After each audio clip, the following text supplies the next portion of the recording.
பெரியவா சரணம். நிறைய பேர் ஜனவரி 1லேருந்து பிப்ரவரி 13 வரைக்கும் நம்ம பண்ணலை, பிப்ரவரி 12 வரைக்கும் பண்ணலன்னு நினைக்கிறேன். ஸோ பிப்ரவரி 12 வரைக்கும் கேட்டிருந்தாங்க.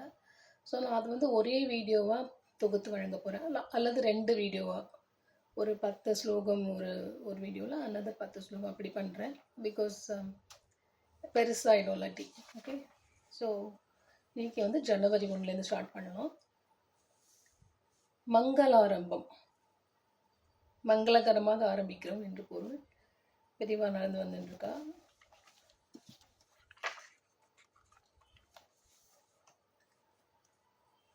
மங்களாரம்பம். குழந்தை தெய்வம். அவர் பார்வதி பரமேஸ்வரருக்கு பிள்ளை.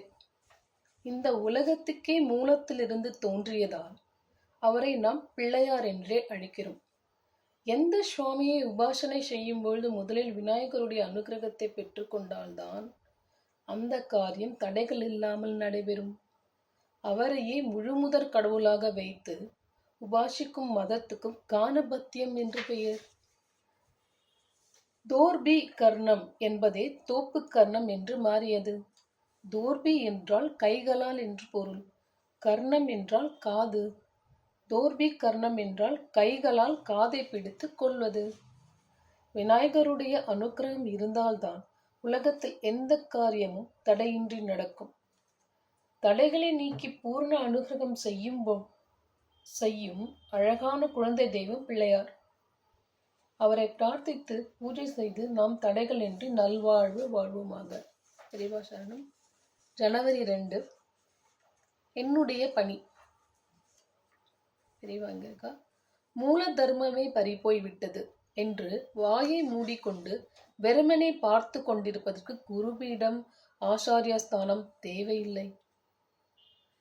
முடியாததாக தோன்றினாலும் கூட நல்ல லட்சியங்களை முடித்து காட்ட வேண்டும் என்று சொல்வதற்காகத்தான் மதங்கள், மடங்கள் இருக்கின்றன. இதற்காக அவை தங்கள் முழு சக்தியையும் செலவழித்து பாடுபட வேண்டும். நடக்க முடியாது என்று நினைத்த எத்தனையோ விஷயங்கள் இந்த உலகத்தில் நடந்துதான் இருக்கின்றன.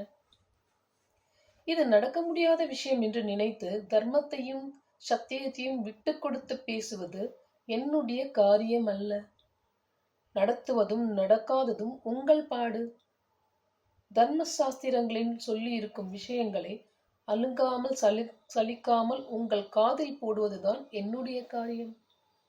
சாஸ்திரங்கள் விதித்துள்ள கடமைகளை எடுத்துச் சொல்லி எத்தனை தடைகள் இருந்தாலும் நீங்கள் அதன்படிதான் நடக்க வேண்டும் என்று வலியுறுத்துவதுதான் என்னுடைய பணி. பெரியவா சரணம்.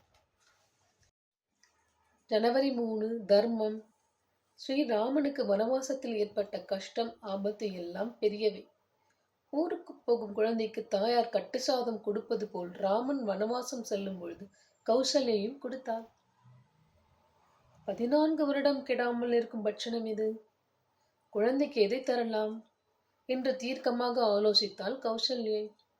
பிறகு நிரந்தர பட்சணமான தர்மத்தை தான் கட்டி கொடுத்தாள். ராகவா, தைரியத்துடனும் நியமத்துடனும் நீ பாதுகாக்கும் தர்மமே உன்னை பாதுகாக்கும் என்று சொல்லி தர்மத்தை ராகவனுக்கு துணை அனுப்பினாள். தர்மமே இறுதியில் ராமனுக்கு வெற்றியையும் பெற்று தந்தது. பெரியவாசரணம். ஜனவரி 4. அம்பாளையே குருவாக தியானிக்க வேண்டும். சூரியனை ஞான சொரூபமாக சொல்லி இருக்கிறது. ஆனால் சூரிய பிரகாசம் வெம்மையை உண்டாக்குகிறது. ஆகவே சந்திரனில் பிரதிபலித்து குளிர்ச்சியாகிறது. ஜனவரி 5. தலைப்பு உபவாசம், பஜனை, கண்விழிப்பு. வயிற்றுக்காக வாயை திறக்காத உபவாச நாட்களில் பேச்சுக்காகவும் வாயை திறக்கக்கூடாது. வாயை திறக்கக்கூடாது. அந்த நாளில் கண்ணை மட்டும் மூடக்கூடாது என்ற நியமம். அதாவது தூங்காமல் இருக்க வேண்டும். இரவு முழுவதும் கண் விழித்து கொண்டு பகவத் சிந்தனை, கதை, கீர்த்தனை, பாராயணம் முதலியவற்றிலேயே செலவழிக்க வேண்டும். வாயை மூடுவதாலேயே இப்படி கண்ணை மூடாமல் இருக்கும் தெம்பு, மன ஈடுபாடு இரண்டும் உண்டாகும். சிவராத்திரிக்கும் வைகுண்ட ஏகாதசிக்கும் இரவு கண் விழிப்பதை முக்கியமாக வைத்துக் கொண்டிருக்கிறோம். ஒவ்வொரு ஏகாதசிக்குமே இந்த நியமம் சொல்வதுண்டு. ஏகாதசியில் செய்ய வேண்டியது போஜனத்வயம் இல்லை, போஜன திரயம், அதாவது உபவாசம். பஜனை என்ற இரண்டோடு ஜாகரணம் என்று மூன்றாவதாக இரவில் கண் முழிப்பதையும் சேர்த்துக் கொள்ள வேண்டும் என்பார்கள். பெரியவா சரணம். ஜனவரி 6. தலைப்பு அனாதியான மதம். அனாதியான என்றால் என்ன என்று பார்ப்போம். அனாதியான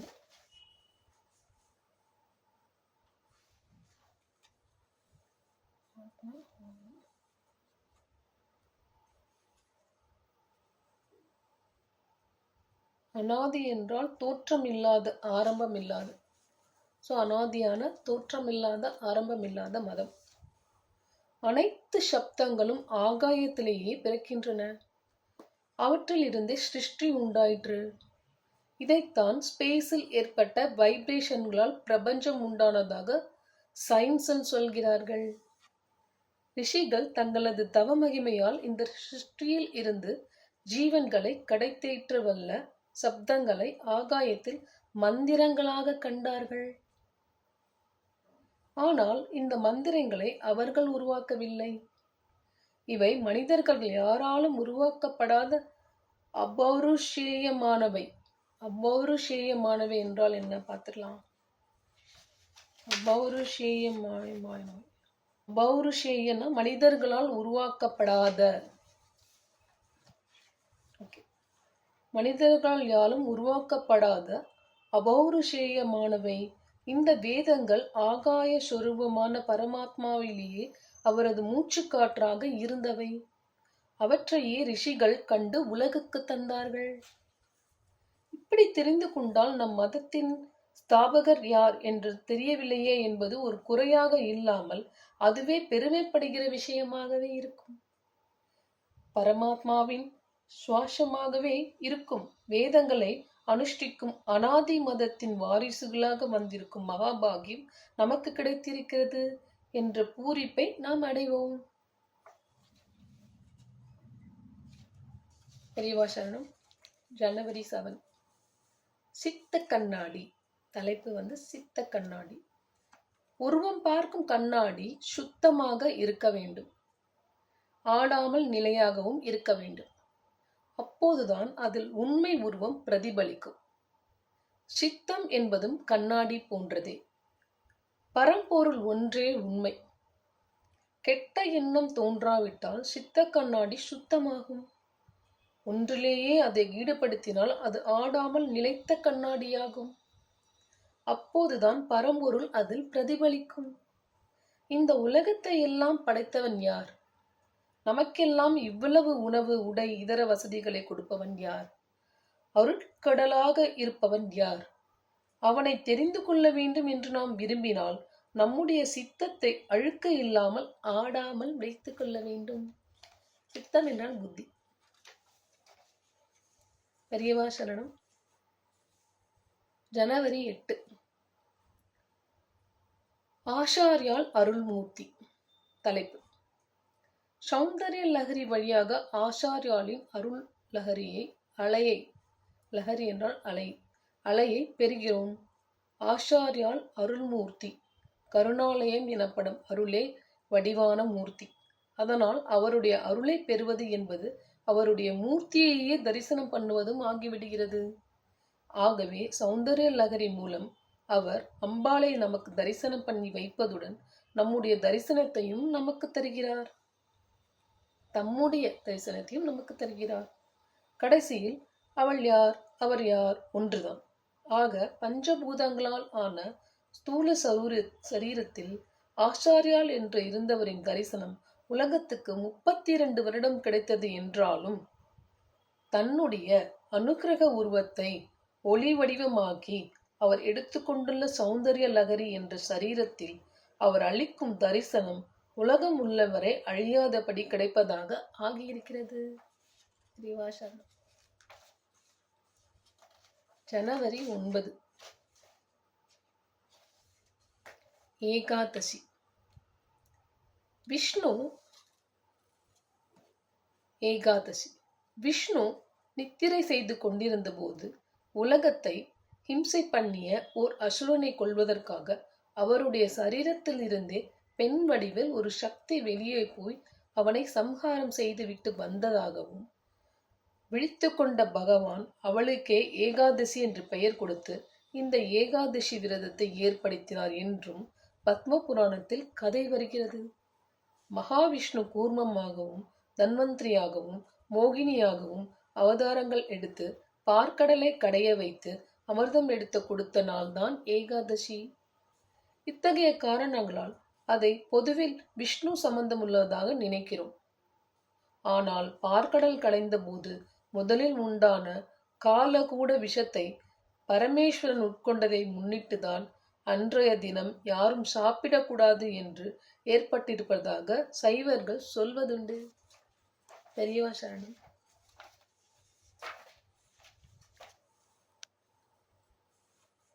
ஜனவரி 10 மகா கெட்டிக்காரன். ஒரு மிருகம் சென்னையை சுற்றி வந்தால் எதையுமே புரிந்து கொள்ள முடியாமல் எவ்வாறு வியப்புடன் பார்க்குமோ அதுபோலத்தான் இந்த பிரபஞ்சத்தில் நாம் இருந்து கொண்டிருக்கிறோம். மனிதனை விட கெட்டிக்காரனான ஒருவன் மனிதனை இவ்வாறு வைத்திருக்கிறான். மனிதனை விட கெட்டிக்காரனான ஒருவன் மனிதனை இவ்வாறு வைத்திருக்கிறான். அத்தனை பூக்களும் ஒரே தர்மத்தில் மலர்வதால், அத்தனை மலைகளும் ஒரே தர்மத்தில் நிலைத்து இருப்பதால், அத்தனை நட்சத்திரங்களும் ஒரே தர்மத்தில் சுற்றுவதால், இந்த சகலத்தையும் செய்தவன் ஒரே என்ஜினியர் என்று தெரிகிறது. ஒரே ரீதியில் காரண காரிய விதியில் பிரபஞ்சம் முழுவதும் கட்டப்பட்டிருப்பதால் இதை செய்தது ஒரே அறிவு என தெரிகிறது. கெட்டிக்காரன் என்று தன்னை நினைத்து கொண்டிருக்கும் மனிதன் இவனையும் செய்த அந்த மகா கெட்டிக்காரனை தெரிந்து கொள்ள வேண்டும். நமது கெட்டிக்காரத்தனம் அவன் தந்ததே என்று தெரிந்து கொண்டு அவனிடம் பிரார்த்தித்து கொண்டால் அவன் நமக்கு அனுக்கிரகம் செய்வான். பெரியவா சரணம். அடுத்த 10 வீடியோ நாளைக்கு பார்க்கலாம். தேங்க்யூ.